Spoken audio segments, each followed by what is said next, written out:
பிபிலை பகுதியில் உள்ள வறுமை கோட்டுக்குட்பட்ட பாடசாலை மாணவர்களுக்கு துவிச்சக்கர வண்டி வழங்கும் நிகழ்வு நேற்று பிபிலை கலாச்சார நிலையத்தில் அமைச்சர் விஜித் விஜயமுனி சொய்சா தலைமையில் நடைபெற்றது.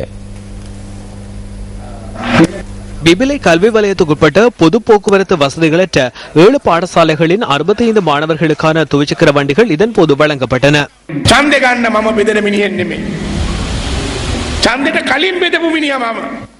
வாக்குகளை பெறுவதற்காக நான் பொருட்களை வழங்குவதில்லை.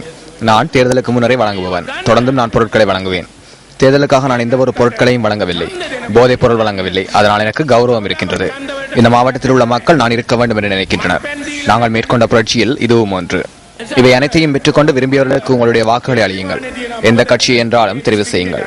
அதற்கு நான் எதிர்ப்பல்ல.